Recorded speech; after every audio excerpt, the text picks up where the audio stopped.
সাম্প্রতিক সময়ে গুলশানে আওয়ামী লীগের সাবেক এমপি শাম্মী আহমেদের বাসায় যে কোটি টাকা চাঁদা দাবির ঘটনা, সেখানে কেঁচো খুঁড়তে গিয়ে সাপ বেরিয়ে এসেছে। জানে আলম অপু, যিনি এই মামলার অন্যতম আসামি, গ্রেপ্তার হয়েছেন। তবে গ্রেপ্তার হওয়ার আগে সম্ভবত তিনি একটি ভিডিও প্রকাশ করেছেন তার যে স্বীকারোক্তি, সেখানে সরকারের অন্যতম প্রভাবশালী উপদেষ্টা আসিফ মাহমুদ সজীব ভুঁইয়া সম্পর্কে জানানো হয়েছে যে এই চাঁদাবাজির নেতৃত্ব দিয়েছেন তিনি। আমরা এই বিষয়গুলো আলোচনা করব, আসলে সরকারের মধ্যে কি ঘটছে, দুর্নীতি কতটা বিস্তৃতি লাভ করেছে, কেন কারোর বিরুদ্ধে কোনো অ্যাকশন নেওয়া হচ্ছে না, এবং এই বিষয়গুলো আমাদেরকে কোন ধরনের ভয়ঙ্কর মেসেজ দিচ্ছে সমাজকে। আমাদের সঙ্গে আলোচনা যুক্ত রয়েছেন সিনিয়র সাংবাদিক, ফিনান্সিয়াল পোস্টের সম্পাদক M A Aziz. M A Aziz, আপনাকে আমরা স্বাগত জানাচ্ছি। এবং যে বিষয়টি ভাইরাল হয়েছে 35 মিনিটের ভিডিও, জানে আলম অপুর স্বীকারোক্তি, আপনি বিষয়টিকে কিভাবে দেখবেন? দেখেন, আমি আপনাকে ধন্যবাদ। আমি কিন্তু ভিডিওটা জানলাম, অপুর ভিডিওটা পুরোটা দেখেছি এবং আমি কালবেলাটা মেইনলি দেখেছি, নিউজও দেখেছি। এটা একটা ভয়ঙ্কর দৃশ্য। আমি প্রথমেই বলতে চাই, বেগম খালেদা জিয়ার একান্ত সচিব জনাব সাত্তার সাহেব বলেছেন তার কাছে সে 8 জন উপদেষ্টার সম্পর্কে দুর্নীতির অভিযোগ করেছে এবং তিনি বলেছেন তার কাছে ডকুমেন্ট আছে।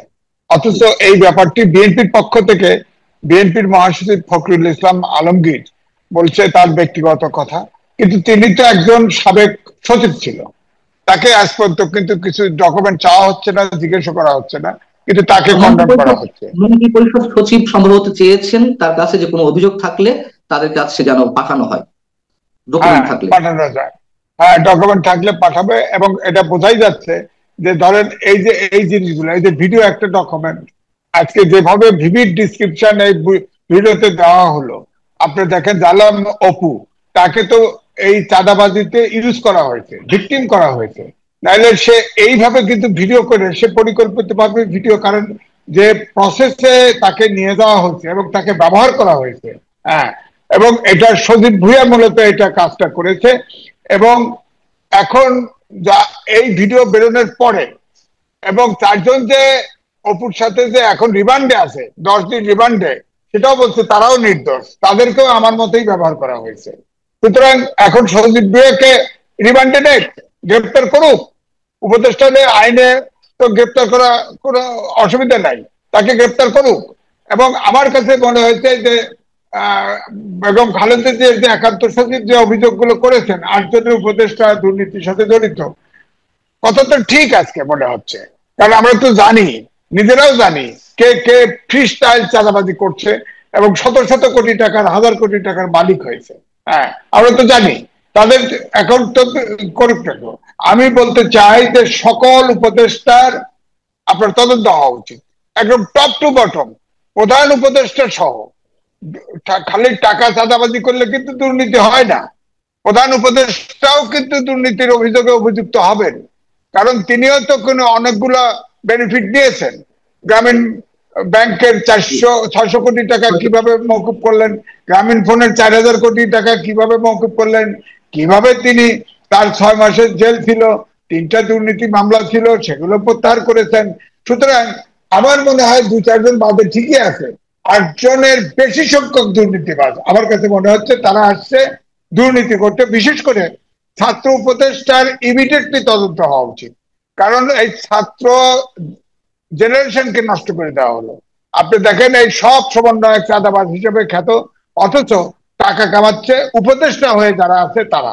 এবং সেই সাথে আপনি দেখেন যতগুলো উপদেষ্টা ছিল এবং আছে তারা কিন্তু দুর্নীতিতে আকণ্ঠ নিমজ্জিত।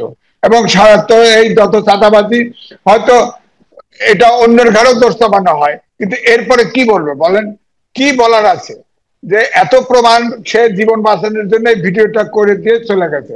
এবং সোজা কথা নাকি, আপনি ধরেন 25 মিনিটের ভিডিও করে ছেড়ে দিয়ে গেছে, তাকে এখন কিভাবে আর তো জনগণ। আপনার কাছে এই ভিডিও সম্পর্কে কি কোনো ধরনের কোনো কনফিউশনের জায়গা আছে? আচ্ছা, সে তো দাবি করেছে যে ওখানে যে সিসিটিভি ফুটেজ আছে সেটা কেন দেখানো হচ্ছে না, সেটা দেখালে তো প্রমাণ হয় যে সেটা কি হয়েছে। তো সুতরাং তার বক্তব্য তো, আমার কথা হচ্ছে শুধু ভিডিও ফুটেজটা, ভিডিও, সে তো সিসিটিভি ফুটেজের কথা বলতেছে, ওখানে সব প্রমাণ আছে। এবং ডিসি এসি কে, পুলিশের ডিসি এসি কে সাথে নিয়ে, এবং তারা রীতিমতো ফরমাল অবস্থায় তারা চলে গেছে ওই বাসা থেকে চাঁদাবাজির জন্য, ফরমালি। তো সুতরাং এটা তো আমি বলবো যে এই চাঁদাবাজির ঘটনা তো নূতন মোড় নিয়েছে, এবং এটা তদন্ত হওয়া উচিত। এবং আমার মনে হয় পুলিশের তদন্ত না, পিবিআই অথবা অন্য কোন প্রতিষ্ঠান দিয়ে তদন্ত হওয়া উচিত, কারণ এটা সাংঘাতিক ক্রাইম এবং বড় ধরনের আলোচিত ক্রাইম। এবং আরো উপদেষ্টা যারা চাঁদাবাজির সম্পর্কে জনশ্রুতি আছে তাদেরও তদন্ত হওয়া উচিত, তারাও সব তদন্ত করতে, তাদের অ্যাকাউন্ট থেকে শুরু করে সব তদন্ত হওয়া উচিত। নাহলে এই ছাত্ররা যে চাঁদাবাজ, আপনি চিন্তা করেন 52 সাল থেকে সব আন্দোলনে ছাত্র অংশগ্রহণ ছিল, এই ছাত্রদেরকে এত বিতর্কিত হয়ে গেছে। এবং ডক্টর মোহাম্মদ ইউনূস এই ক্লাস 8 থেকে মাস্টার পর্যন্ত এই ছাত্রদের এই জেনারেশন নষ্ট করে দিয়েছে। এই জেনারেশনের ডাকে, ছাত্রদের ডাকে আর কোন আন্দোলন এই দেশে হবে না, তাদের আর বিশ্বাস করবে না, কারণ সব চাঁদাবাজ হিসেবে খ্যাত হয়ে গেছে এবং চাঁদাবাজ শুরু করছে তারা। বলেন এই বিষয়টিকে আপনি মানে এই যে ন্যাক্কারজনক ঘটনাটি, দুর্নীতি হয় সাবেক সরকারের, অনেক সরকারের মন্ত্রীরা দুর্নীতি জড়িয়েছেন, আমলারা দুর্নীতি জড়িয়েছেন, এগুলো নতুন করে আলোচনা কিছু নেই, এগুলো আমরা জানি। কিন্তু একজন উপদেষ্টা, মন্ত্রী পদমর্যাদা একজন ব্যক্তি, তিনি দুর্নীতি করেন, সেটা নিয়ে আলোচনা হতেই পারে, সমালোচনা হবে। কিন্তু চাঁদাবাজির জন্য রাত 4টায় একজন মন্ত্রী মোটরসাইকেল নিয়ে নেমে যাবে ডিরেকশন দেওয়ার জন্য, যারা অপারেশন করবে তাদেরকে, এটি আমরা কিভাবে ব্যাখ্যা করব? মানে এর ব্যাখ্যার জায়গাটি কোথায়? না, এখন আমি এটার জন্য উপদেষ্টা পরিষদের প্রধান, চিফ অ্যাডভাইজার, প্রধান উপদেষ্টার কাছে জবাবদিহি চাইবো, কারণ দেশের মালিক কিন্তু আমি।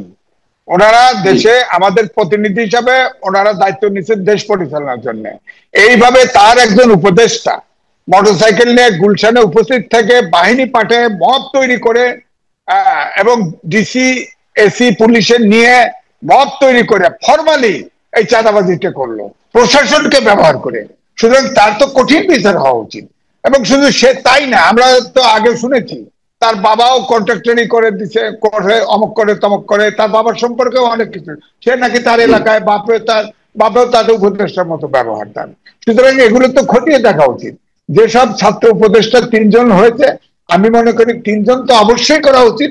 এছাড়াও কমিশনের অনেকগুলো সদস্য আছে যারা ইতিমধ্যে চাঁদাবাজির অভিযোগ এসছে, কমিশনের মেম্বার, চেয়ারম্যান, এগুলোর সবার তদন্ত হওয়া উচিত। কারণ এই তদন্ত, ডক্টর মোহাম্মদ ইউনূস তিনি আইনের শাসন, সুশাসনের স্লোগান দিয়েছেন, এবং আমি মনে করি তিনি দেশটাকে এলোমেলো করে ফেলছেন। তার এখন উপদেষ্টা পরিষদ থেকে এইভাবে চাঁদাবাজি করা, তাকে তো জবাবদিহি করতে হবে, তার তো দায়িত্ব নিতে হবে। এবং সজীব ভুঁইয়া ইমিডিয়েটলি সারেন্ডার করা উচিত আইনের কাছে এই অভিযোগ প্রমাণের জন্য, যেহেতু সে উপদেষ্টা, জনপ্রতিনিধি হয়ে গেছে, সুতরাং তাকে সারেন্ডার করা উচিত এবং তাকে গ্রেপ্তার করা উচিত। আমি মনে করি উপদেষ্টাকে গ্রেপ্তার করা, আমেরিকার প্রেসিডেন্ট গ্রেপ্তার হয়ে যায়, অনেক দেশের গ্রেপ্তার হয়ে যায়। উনি কে? উনি তো চাঁদাবাজের অভিযোগ বরাবরই সময় উনি কোন ভাবে রাষ্ট্র পরিচালনা, আপনার দেখেন, আমি আগেও বলেছি তিনি 6 দিনে 11 বার হেলিকপ্টারে উঠেছে, এবং তার জন্য 2টা হেলিকপ্টার প্যাড বানানো হয়েছে, প্যাড আবার ওটা ভেঙেও ফেলে দিয়েছে ডিসি। তো আবার 10 লাখ টাকার কম্বল দিতে 30 লক্ষ টাকা হেলিকপ্টার ভাড়া দিছে। হ্যাঁ, এখন এটার হিসেব চাক। তিনি এই জনগণের টাকা কেন খরচ করছেন এটা আগেও বলবো, যে আমি এটা হিসেব ওনার কাছে চাক।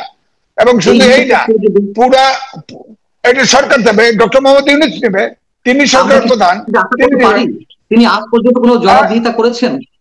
আজ পর্যন্ত তার কাছে কোনো জবাবদিহি করেছেন? না, উনি তো কেন সরকারে বসে আছেন তাও তো বুঝতেছি না। ওনার পাশের লোকটা চাঁদাবাজি করতেছে, পাশের লোকটা হাজার হাজার কোটি টাকা, তার পরিবারের সদস্য সহ চাঁদাবাজি করতেছে, তার সম্পর্কে কিছু বলেন না। হ্যাঁ, উনি কি কথা বলেন না, উত্তর দেন না, কিছু করেন না। সরকার এখন শুনতেছি নির্বাচন দিবে, নির্বাচন দিয়ে তিনি বিদায় হতে চাচ্ছেন, এবং এটা শুনেছি যে তিনি হয়তো সরকারেও থাকবেন না যদি ইলেকশনে কোনো সমস্যা তৈরি হয়। এই জন্য আমরা বলি যে এখন যে ছাত্র এনসিপি থেকে যেসব সমস্যা তৈরি করা হচ্ছে, এটা হলো ইলেকশনকে আরো বেশি পিছানোর জন্য। কারণ তারা তো সরকারেই আছে, তারা সরকারে আছে এবং সরকারের থাকে যেটা এনজয় করতেছে। ইলেকশন করলে তো তাদের জামানত বাজেয়াপ্ত হবে, তখন তো তাদের বিচারও হতে পারে, যে সরকারি আছে, কেউ অভিযোগ দিলে বিচার, তার তো বিচার হতে হবে, তো সুতরাং বিচার হবে। সুতরাং এই জন্যই তারা এইভাবেই সরকারকে ধরে রাখতে চায়। আমি এই জন্যই বলবো প্রধান উপদেষ্টাকে, হয় তিনি তার পজিশন ছেড়ে দিক, আর না হলে এই দুর্নীতির বিরুদ্ধে, চাঁদাবাজির বিরুদ্ধে কঠোর ব্যবস্থা গ্রহণ করুক, এবং প্রথম শুরু করুক তার উপদেষ্টাদের বিরুদ্ধে শুরু করে। যারা আসিফ পন্থী হিসেবে পরিচিত বা আসিফের লোকজন, আসিফ মাহমুদুর, ইভেন যারা এনসিপির সঙ্গে জড়িত, তারা এ ধরনের বক্তব্য দিচ্ছে। একটা পক্ষ বলছে যে ইশরাক হোসেনের সঙ্গে তার দ্বন্দ্ব, ইশরাক হোসেন নাকি জানে আলম অপু আটক হওয়ার আগে তাকে ধরে নিয়ে তার কাছ থেকে এই ধরনের স্টেটমেন্ট আদায় করেছেন আসিফ মাহমুদ সজীব ভুঁইয়ার বিরুদ্ধে। আবার আরেকটি পক্ষ বলছে এনসিপি যে সে অ্যারেস্ট হওয়ার আগে আওয়ামী লীগের এক নেতা তাকে জোর করে উঠিয়ে নিয়ে এই ধরনের স্টেটমেন্ট আদায় করেছে। এগুলো কি কোনো ভিত্তি থাকতে পারে, যা আমাদের সামনে একেবারে ওপেন হয়েছে এবং জানে আলম অপু যতটা সাবলীলতার সঙ্গে বক্তব্য উপস্থাপন করেছেন?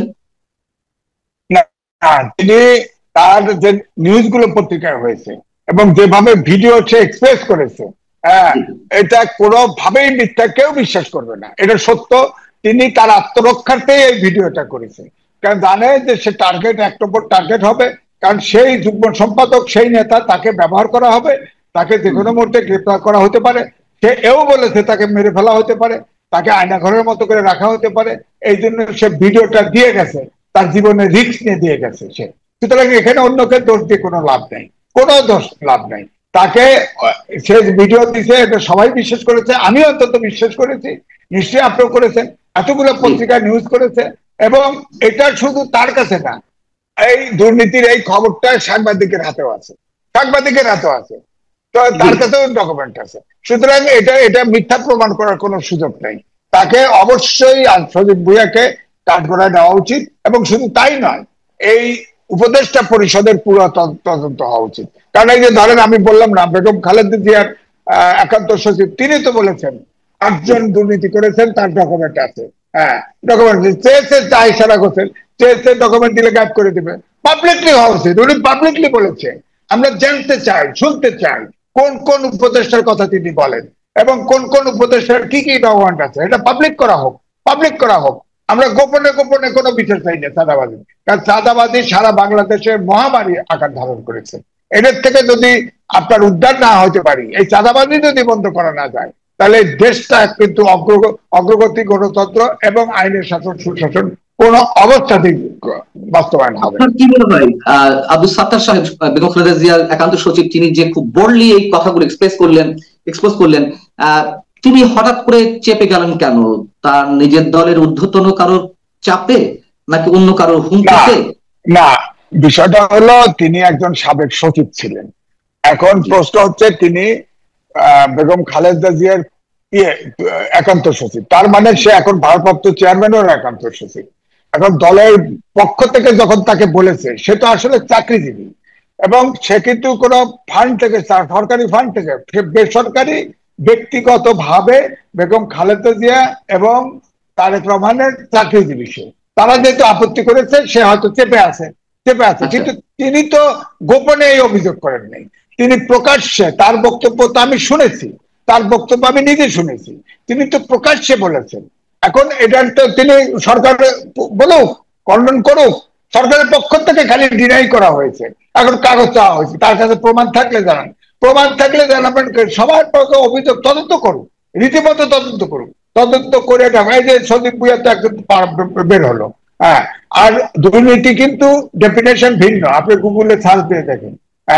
অনিয়ম করা, সরকারি কোনো কিছু ব্যবহার করা, অনেক দুর্নীতির অনেক ব্যাখ্যা আছে, খালি টাকা নিলেই দুর্নীতি হয় না, দুর্নীতি কিন্তু অনেকভাবে দুর্নীতি হয়, এটা বিস্তর ব্যাখ্যা আছে। কিন্তু দুর্নীতি তো ওনারা করেছেন, আমি বলবো আরো উপদেষ্টা আছে, তারাও দুর্নীতি করেছে, এটা প্রমাণ আছে। এবং কমিশনের যে মেম্বার, তারা তো শত শত কোটি টাকা, হাজার কোটি টাকার মালিক হয়ে গেছে, দু একজন আছে তো, 2-4 জন। আটজন তো কোনো সংখ্যায় কম।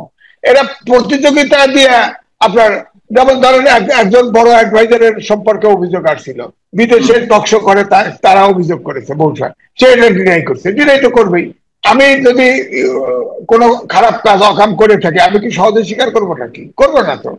আপনার যার বিরুদ্ধে অভিযোগ আসছে, একটা লোক দায়িত্ব নিয়ে রিজাইন করছে, এটা সে খাইতে যারা ঢুকছে।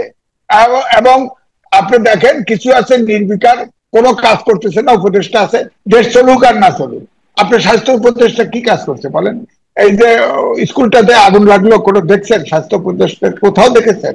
কোথাও কোথাও যায়, অথচ আছেন, ওনার চাকরি যায় না, কাজও করবেন না, চাকরি যায় না। হ্যাঁ, ওরা ওই ইয়ার নিউজের সাক্ষাৎকারে তিনি বলেছেন যাদেরকে চিনি তাদেরকে উপদেষ্টা বানিয়েছি।